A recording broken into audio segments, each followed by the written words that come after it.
एक ऐसा मंदिर जहाँ से एक खंबा हवा में लटकता है, जहाँ रामायण की कहानी पत्थरों पे जिंदा है और जहाँ के बारे में लोग ये कहते हैं कि यहाँ जटायु ने अपनी आखिरी सांस ली थी। Welcome to this mysterious and legendary Lepakshi temple. Bangalore से कुछ ही घंटे की राइड, लेकिन हिस्ट्री में ये 1000 साल पीछे ले जाने वाली एक जगह।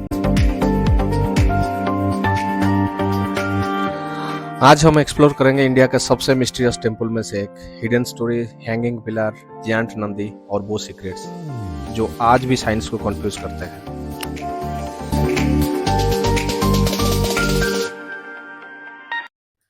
ये मंदिर बैंगलोर से 140 किलोमीटर दूरी में है, जो कि वीकेंड के लिए एक परफेक्ट डेस्टिनेशन है जहाँ पे आप लोग थोड़ा टाइम बिता सकते हो। लेकिन ऑनेस्टली मुझे लग रहा था कि ये कोई नॉर्मल टेम्पल होगा, और मुझे वहाँ पे पहुँचने के बाद जो मैंने वहाँ पे देखा वो किसी मूवी सेट से कम नहीं था।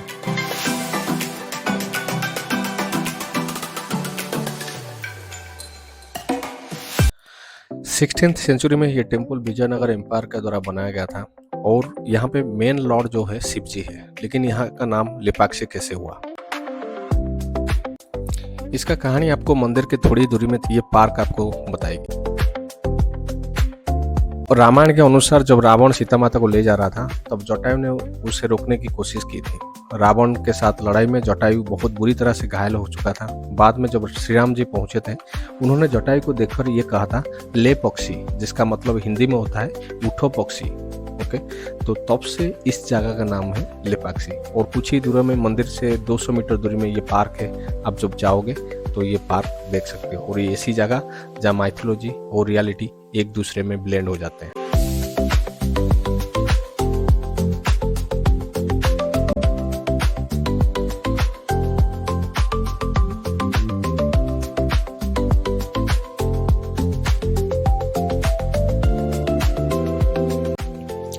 जैसे ही हम टेम्पल के अंदर एंटर हुए, एक अलग सी वाइब फील हुई। स्टोन पिलर्स पे इतनी डिटेल्स कार्विंग थी कि हर वॉल एक स्टोरी सुना रही थी। Dancers, warriors, gods, mythical creatures. ये टेम्पल बेसिकली एक जायंट स्टोन कॉमिक बुक है।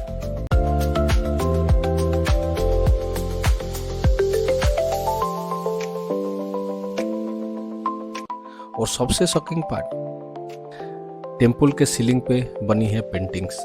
500 साल पुरानी पेंटिंग, लेकिन कलर अभी तक विजिबल है। सीरियसली इतना प्रिजर्वेशन तो आजकल के कलर में कभी भी नहीं हुआ, राइट?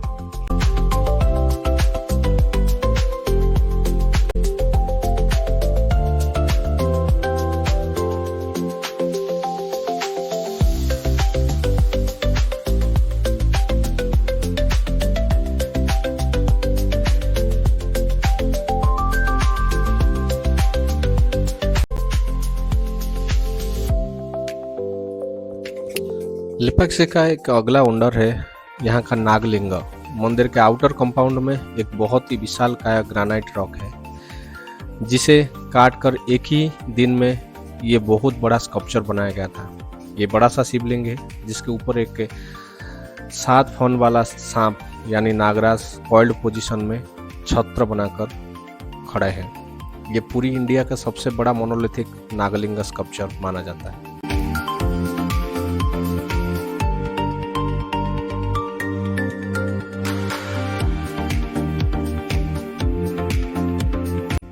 इस स्ट्रक्चर की स्केल और फिटनेस को देखकर समझ आता है कि 16th सेंचुरी के आर्टिसंस के पास किस लेवल का स्किल और पेशेंस था।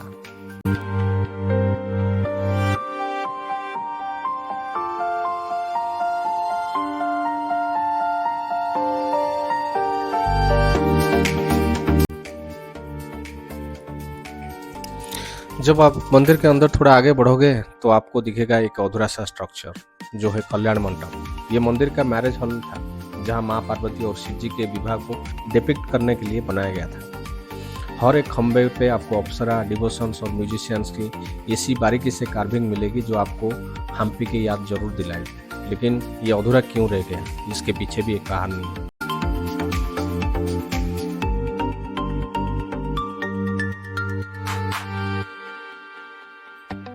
स्टोरी के मुताबिक जब राजा अच्युत देव राय राजधानी से दूर थे, तब उनके ट्रेजरर विरूपन्ना ने बिना परमिशन से रॉयल ट्रेजरी से पैसा लिया और ये काम बनाने लगा दिया।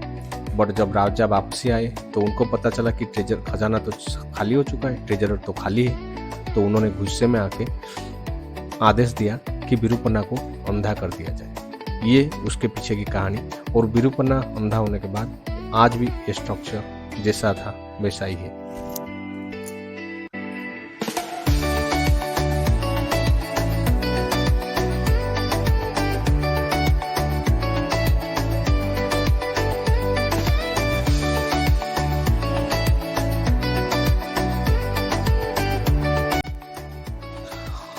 अब बात करते हैं मंदिर में उस मिस्ट्री की जिसका जवाब किसी के पास नहीं है, द फुटप्रिंट ऑफ माता सीता। मंदिर के फ्लोर पर एक जायंट फुटप्रिंट है, यानी एक पैर का निशान बना हुआ है। माना जाता है कि जब रावण सीता जी को आकाश मार्ग से ले जा रहे थे तो उनका पैर यहाँ जमीन पर टच हुआ था और इसका निशान यहाँ पे छप गया है। लेकिन हैरत की बात यह है कि इस फुटप्रिंट में हमेशा पानी रहता है और ये हमेशा गीला रहता है। आप साल के किसी भी महीने में चले जाओ, चाहे गर्मी हो या बारिश हो, इस फुटप्रिंट के अंदर हमेशा पानी शिप्स करता रहता है। इस पानी का सोर्स क्या है, ये कहाँ से आता है, किसी को नहीं पता। ऐसे लगता है जैसे नेचर खुद सदियों से इस जगह का सम्मान देने के लिए पानी से ढो रहा है।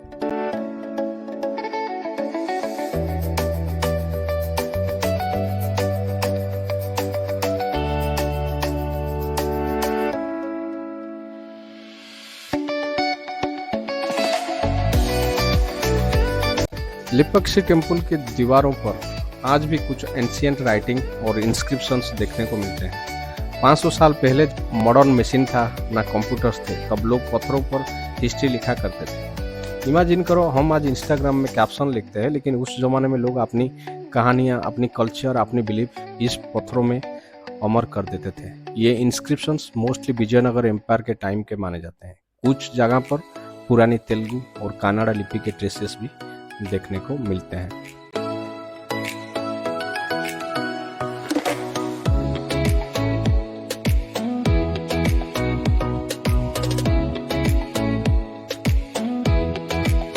अब आते हैं लेपैक्सी टेम्पल का सबसे फेमस मिस्ट्री, जो कि द हैंगिंग पिलर।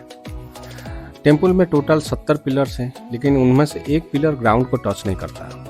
सच में ये सच बात है। इसके नीचे से कपड़ा या पेपर इजीली स्लिप हो जाता है। कहते हैं ब्रिटिश इंजीनियर ने इसका सीक्रेट जानने को कोशिश की। उन्होंने पिलर को शिफ्ट कराने की कोशिश की, लेकिन पूरा स्ट्रक्चर हिल गया। ये 500 साल पुराना फ्लोटिंग पिलर, ये एंशिएंट इंडियन इंजीनियरिंग का नेक्स्ट लेवल थॉट था। हम अपनी हिस्ट्री को जितना अंडर एस्टिमेट करते हैं, वो उससे कहीं ज़्यादा एडवांस थी।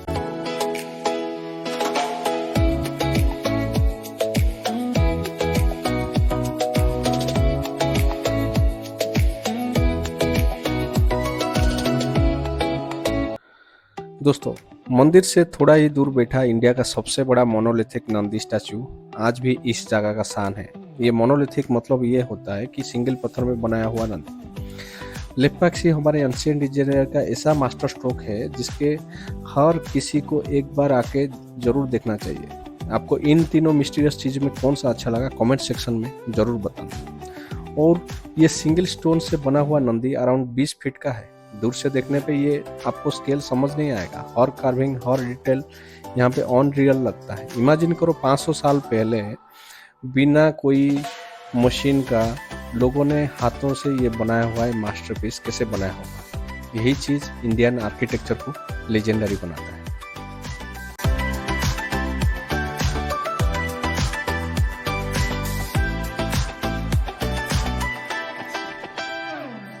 अगर आप बैंगलोर या आंध्रा साइड से ट्रैवल प्लान करते हो तो लेपैक्सी टेम्पल को डेफिनेटली अपने बकेट लिस्ट में ऐड कर देना। यहाँ आपको सिर्फ हिस्ट्री नहीं मिलेगा, यहाँ मिस्ट्री है, माइथोलॉजी है, स्पिरिचुअलिटी है और एक ऐसी एनर्जी जो कैमरा पूरा कैप्चर ही नहीं कर पाएगा।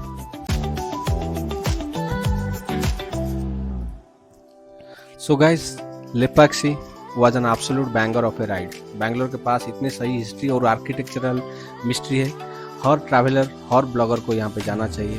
और यहाँ पे जाने के लिए रोड्स मक्खन है, राइड अमेजिंग है और वाइब्स नेक्स्ट लेवल है। आपको लेपैक्सी का कौन सा रहस्य सबसे अच्छा लगा, कमेंट करके बताना। वीडियो पसंद आए तो थम्स अप जरूर दबा देना और चैनल को सब्सक्राइब कर लो ताकि ऐसी क्रेजी राइड्स के लिए मैं आपको अपडेट देता रहूँगा। मिलते हैं अगले ब्लॉग में। Ride safe, live free.